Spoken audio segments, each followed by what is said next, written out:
عمر ابن خطاب رضی اللہ عنہ کا نسب کیا ہے؟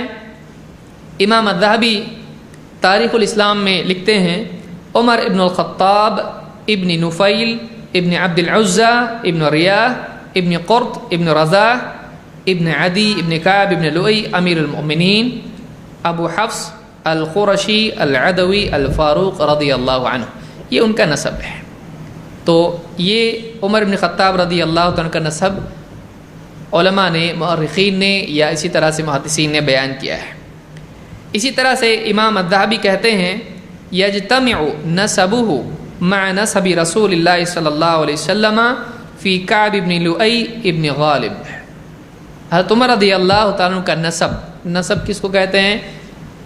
والد کے والد کے والد کے والد، اس طرح سے جو سلسلہ چلتا ہے اس کو کیا کہتے ہیں؟ نسب۔ تو حضرت عمر رضی اللہ عنہ کا نسب جو ہے اللہ کے نبی صلی اللہ علیہ وسلم سے جا کر ملتا ہے، ایک ہی نسب سے تھی، لیکن کہاں کون سے نمبر پہ جا کے ملتا ہے، کس پہ ملتا ہے؟ کہتے ہیں کعب ابن لؤی ابن غالب پر جا کر، کعب پر جا کر دونوں کا نسب کیا ہوتا ہے؟ مل جاتا ہے۔ اس اعتبار سے اللہ کے نبی صلی اللہ علیہ وسلم اور حضرت عمر بن خطاب رضی اللہ تعالیٰ عنہ ایک ہی فیملی سے تھے، ایک ہی خاندان سے تھے، لیکن اوپر جا کے وہ نسب ملتا تھا۔